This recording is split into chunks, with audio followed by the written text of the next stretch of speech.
Hello Libra, May 2026. Ito na po ang inyong reading, monthly horoscope tayo guys. Kuha tayo ng ilang guidance, messages, anong kailangan yung marinig ngayong bagong buwan. Libra energy, ano pong kailangan marinig? Mensaheng gabay po para sa mga taong ito. Guidance advice, Libra. Anong kanilang aasahan this month? Guidance advice, Libra.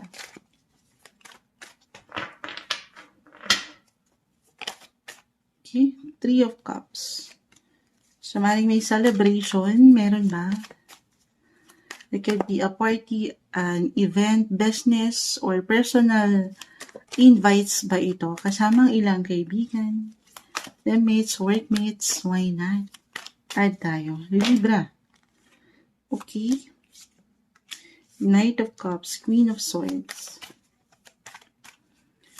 Add pa tayo, Libra energy. Ano nga asahan? Ngayon. Ayan. May 2026. Or maybe yun lang pinaka-advice po. Make some time off your busy schedule kasi nakikita natin yung maaring pagka-busy nyo pa rin this month. So, take some time off para makapagpahinga. Celebrate life and love. Why not? At pa tayo, Libra, May 2026.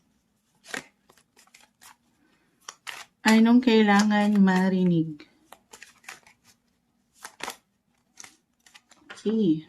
Queen, Knight, and Queen of Cups ay narito. So, more on love, romance din. Okay, umaangat yung ilang wishes. Ilang wishful thinking nyo, yung ilang goals nyo, if ever in a relationship, may ilang travel goals ba kayo? Pwede itong umangat kahit sa simpleng pagpaplano, ideya, pakiramdam. Tayo po ay general message. Pagtabi natin si Queen and Knight of Cups, especially for those couples na maaring makapakinig nito. Parang, andito yung ilang cravings.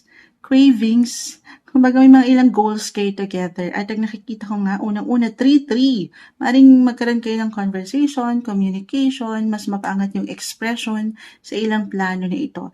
3 is all about communication, connection, or travel.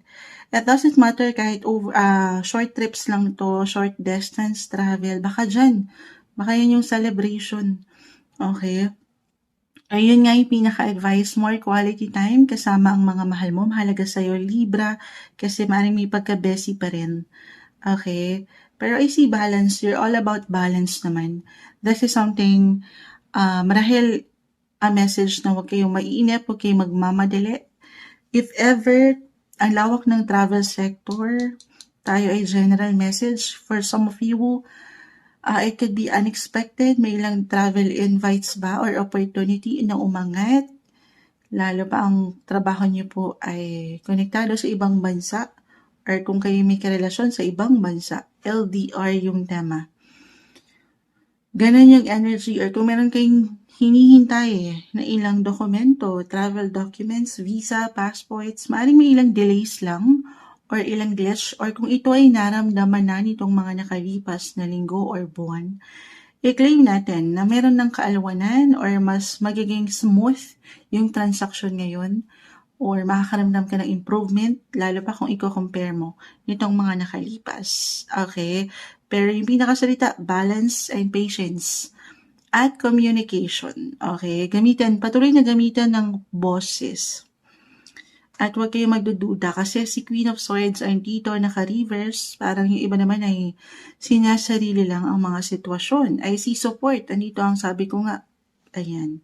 Connections nyo, teammates, workmates, friendship, even your love interest, your love life, family, andito na lahat. Isang indikasyon na hindi kayo mag-isa. Malaking bagay, I feel for some na meron kayong napagsasabihan, nakakausap ng inyong mga nararamdaman. Or yan talaga yung pwedeng umangat. Healing conversations, love, or sa ilang ganapan, life in general, tayo po ay general message. Okay, ganun yung energy guys. Pero kung mas magiging practical tayo, si 10 of Pentacles ay narito, naka-reverse. Okay. napabuntong hininga talaga si Moonshot. Hindi kailangan laliman. So, maaaring I feel dito, meron kayong kailangan tapusin. 10. Kompletuhin. Ilang bayarin. So, maaaring ito'y magagampanan nyo naman. Yun lang, ano. Syempre, wala namang perfect. Meron tayong ilang imbalances, relapses. But again, merong suporta. Actually, maaaring halimbawa, ito napaka-normal. May ilang bayarin. At yan, sabi ko nga, merong matatapos. Meron kayong maharap. At patuloy nyo itong matutugunan, guys. Kasi may suporta sa paligid. Hindi kayo nag-iisa. Okay. Or kung merong ilang struggle nga, ayan, unti-unti itong harapin. Take it easy, one day, one step at a time. Huwag niyong madaliin. Kalma. Patience is the key. So, reversal tayo. Pwedeng meron ba kayong hinihintay na kabayaran? Maring hindi lang siya agad-agad or ina-expect na pera. Especially kung saan kayo kumikita. Actually, may maaaring kung naramdaman nyo na, kung naramdaman nyo na yung kabagalan, parang wala masyadong progreso, baka dito yung unexpected, why not? Matutugunan, maharap, mababayaran kayo, or merong pag-increase ng inyong income. Gusto niyo yun? Syempre naman. Lalo kung alam niyo sa inyong mga sarili na patuloy kayo ng laban, patuloy lang yung effort, yung pagsisikap, yan po ay hindi mababaliwala or napabaliwala, guys. Okay, so lalo kung ayan nga nag-push na kayo, maybe a message lang din yung celebration na nakikita ko na hinga. Nang makahinga sa ilang isipin, may pagkapagod akong nakikita. So, yun na, baka may isa-celebrate talaga na connected din po sa trabaho or saan kayo kumikita. Okay, ganun yung energy. Ang inyong mga knight in shining armor ay narito rin. Maaring may pagpaplano na talaga, lalo for some na LDR, long distance relationship. Maaring may pagbabalik, pag-uwi, or pagbiyahe, kahit sa simpleng, plano. Ito yan yung ilang wishful thinking nyo, yung wishes nyo, yung hope. Hopeful kayo na mayroong makitang magandang flow sa connection at yan ay hindi imposible para sa inyo. Okay, wag lang may enough patience, guys. More patience sa ilang hinihintay nyo sa kaperahan man, sa relasyon, trabaho. Kasi parating yan sa tamang timing, wag mag-overthink. Stay optimistic. Alam ko madaling sabihin, hindi ganun kadalian, masyadong mapanghawakan. Pero sabi ko nga, parating kayo doon ha. Eyes on the prize lang, wala namang overnight success. This is something patuloy na magmumula sa inyong pinagsisikapan, pinaghihirapan. Parating kayo doon.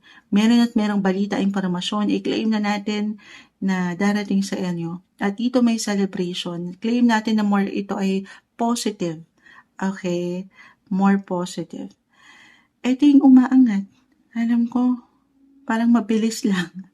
Guidance advice, sigat na lumalawak din ang inyong marahil network or ang inyong isipan, parang ang layo ng gusto nyong ma-achieve na hindi imposible. Hold your vision, guys. This is about your hopes again. Yung kung ano yung minamanifest nyo, tanggapin nyo na, ipahayag nyo na, ipag-pray. Okay?